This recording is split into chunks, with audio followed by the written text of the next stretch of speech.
Jangan lupa like, komen, dan subscribe channel YouTube TVRI Bengkulu dan nyalakan lonceng notifikasinya.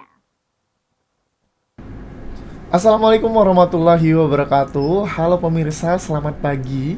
Bagaimana kabarnya? Semoga dalam keadaan sehat dan tetap semangat dalam menjalankan harinya. Senang sekali saya Kula Nasrullah bisa membersamai dalam 1 jam ke depan di Opini Obrolan Pagi ini. Nah pemirsa, bintang tamu kita pada hari ini seorang legend lah di bidang kesenian, di bidang kearifan lokal juga. Kita sapa dulu yaitu Pak Agus Setianto. Halo Pak Agus. Assalamualaikum. Waalaikumsalam warahmatullahi wabarakatuh. Sehat Pak Agus? Alhamdulillah. Alhamdulillah sehat ya gitu. Nah Pak Agus, gitu kan tema kita pada hari ini yaitu komunitas Krano membangun kearifan lokal melalui komunitas Ontel nih gitu kan. Dan sebelum kita ke tema nih, mau tanya dulu nih tentang backgroundnya Pak Agus nih gitu kan. Biasanya panggilan Pak Agus nih apa sih Pak Agus? Backgroundnya ini agak panjang ya, tapi kita singkat-singkat aja. Oke, boleh. Soal panggilan, itu memang ada beberapa ya, karena memang kami populerkan dulu kan. Iya, iya. Kami lontarkan dulu produk panggilan itu. Jadi zaman sebelumnya saya di Jawa itu dipanggil Yoyo. Yoyo. Iya. Padahal Agus, jauh banget dari Iya, Agus ini, Yoyo. nama kecil saya dulu Sukoyo. Oh, Sukoyo. Iya. Terus ya akhirnya gitu. Ya, panggilan akrabnya apa ya? Iya, panggilan akrabnya Yoyo. Sampai sekarang kalau orang-orang kampung saya panggil Yoyo. Kemudian Agus ini kan Agus sudah banyak ya. Saya waktu di mahasiswa dipanggil Petro. Karena apa? Karena apa? Ada sejarah? Ya, mungkin nggak tahu, pokoknya karena mungkin suka melawak dan seterusnya gitu. Iya. Tapi saya rubah, saya nggak suka.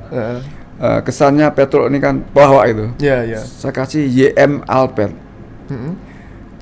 YMB Alpert, tahu nggak YMB? Apa? Yang Mulia Bungsu. Oh, luar biasa.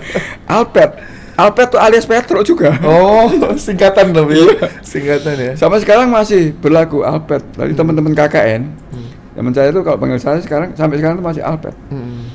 Nah waktu di Bengkulu ini kan, saya waktu membentuk grup komunitas seniman Bengkulu, saya dipanggil presiden. Tahun 2000 itu. Tahun 2000. Jadi, itu komunitas apa? Komunitas seniman Bengkulu. Seniman Bengkulu ya. Jadi waktu itu saya mendobrak tradisi yang biasa itu, saya buat tradisi yang baru. Setiap ada komunitas apapun namanya, kemudian struktur pengurusnya saya kan selalu ketua, bendara segala. Saya enggak. Jadi presiden, wakil presiden, menteri sekretaris negara dan seterusnya gitu. Di Ontel supaya agak beda ya, sebutannya residen.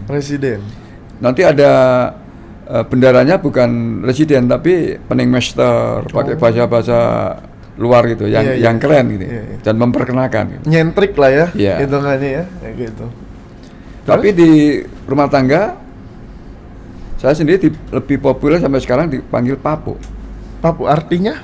Bapak. Artinya bapak? Iya, jadi sebelum saya membuat warung Papu Mamut tuh nama saya sudah ada semua.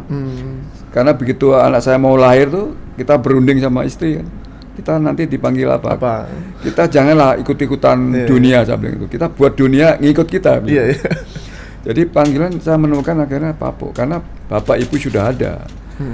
Papi, mami sudah banyak, abi, umi, pokoknya cari yang lain lah gitu. Bapak, simbok dan seterusnya kita cari, akhirnya menemukan Papu Mamu. Gitu. Oh berarti Papu untuk bapak, Mamu untuk ibu ya, mama ya gitu ya. Oh berarti oke, panggilan Anas ke Pak Agus nih sekarang Papu aja lah ya biar akrab. Boleh Papu, boleh presiden atau res gitu. Ya, teman-teman sekarang di Ontel res. Kalau teman-teman seniman pres. Tapi bagus itu strategi juga Papu. Karena apa? Biar tahu nih kalau manggil Papu berarti nih keluarga gitu kan. Kayak gitu kan. Kalau manggilnya presnya kan mungkin di komunitas nih gitu kan. Orang-orang komunitas yang tahu kayak gitu. Gitu. Dan background nih udah nih nama gitu. Tapi pengen tahu juga nih informasi yang kita dapat bahwa Papu ini asli Kudus ya Papu ya? Iya. Asli Kudus, kecil di Kudus, bahkan besar pun di Kudus ya. Ya sekarang di Bengkulu. Iya, maksudnya tuh saat remaja lah mungkin ya. Iya, gitu iya. kan. Nah, bisa sampai ceritanya membangun komunitas, sampai maksudnya punya keluarga juga di Bengkulu gitu. Ceritanya dari Kudus ke Bengkulu nih kayak gimana nih Bapak? Ya, saya memang dari awal aku suka bikin onar, bikin huru-hara, provokator lah ya. Yang bikin ini, bikin itu. Waktu di SMA saya bikin kelompok musik teater. Waktu di mahasiswa saya bukan bikin juga, teman-teman bikin kelompok teater, saya bikin teater yang guyonan gitu. Kemudian sampai di Bengkulu saya bikin teater di kampus loh, namanya Pasdukar, Paguyuban Seni Dosen Karyawan. Terus berkembang menjadi Pasdukarma, Paguyuban Seni Dosen Karyawan Mahasiswa. Berkembang lagi menjadi tetap namanya Pasdukarma, tapi Paguyuban Seni Dosen Karyawan Mahasiswa dan Alumni. Itu ya pentas mulai dari Balai Buntar, Taman Budaya, pokoknya pentas, bahkan sampai pentas di mana-mana. Kemudian berkembang di luar kampus kami bikin komunitas seniman Bengkulu itu tadi. Oh iya. Itu tahun berapa Pak masuk Waktu di Bengkulunya? Pasdukarma itu tahun 1987 lah. Waktu saya baru masuk, tepatnya 1988. 1 tahun kemudian saya udah bentuk Pasdukarma ini. Iya, iya. Berarti panggilan ke Bengkulu itu Pak Hapo mengajar ya? Iya, kalau panggilan Pak Hapo itu sudah di Bengkulu ya. Iya, iya. Maksudnya datang ke Bengkulu itu untuk mengajar di salah satu universitas di Saya Bengkulu. di Universitas Bengkulu, di Visipol. Ya, karena waktu itu zaman itu masih muda-muda, dosen juga masih bujangan semua kan. Iya, jadi iya, gampang diajak main. Iya, iya. Jadi pemainnya itu dosen semua itu. Iya. Sebelum ada ketoprak humor itu kami sudah bikin duluan tuh. Oh, bikin duluan. Iya, Pasdukar. Saat tahun itu banyak tuh peminatnya. Ketika kita pentas di Balai Buntar, itu kita akali bagaimana teman-teman dosen yang punya mahasiswa harus nonton, diajak, diprovokatorin nonton semua. Iya, iya, iya. Jadi Balai Buntar penuh. Iya, iya. Karena mahasiswanya kan gitu. Iya, yang ada sekitar 16 dosen. Kalau satu dosen ngajar mata kuliah macam-macam itu kan. Iya, iya. Jadi mulai dari Fakultas Hukum, FKIP, ada pokoknya Visipol itu sendiri, banyak yang tertarik untuk ikut bergabung dalam Pasdukar. Iya, iya, iya, iya. Ini memang Papu nih orangnya pelopor nih kan. Ya pelopor, ya provokator juga. Zaman mudanya. Tapi Papu jiwa seni gitu kan. Ini klasik banget ontel juga sesuai dengan tema kita. Jiwa seni dan ontelnya itu turun dari mana, Bu? Dari ibu ayah kah atau memang karena hobi atau seperti apa? Ya, ada semacam kalau kita boleh dibilang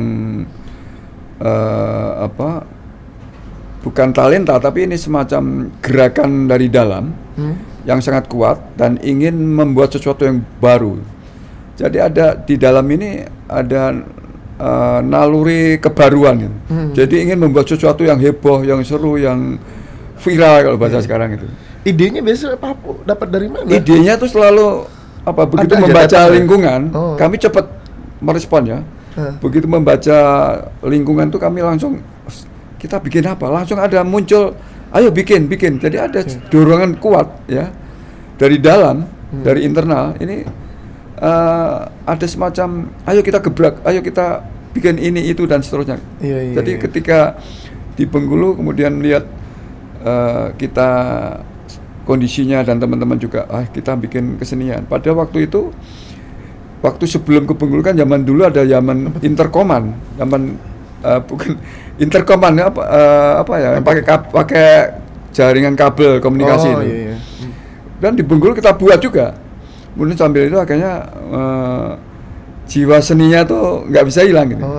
Padahal waktu mau ke Bengkulu itu semua atribut seni ku tak Simpen. bukan disimpan, dibuat, dikasihkan. Kan kita perpisahan dengan teman-teman di kampung kan. Iya, iya. Udah belangkonya dikasih, alat-alat ini dikasih.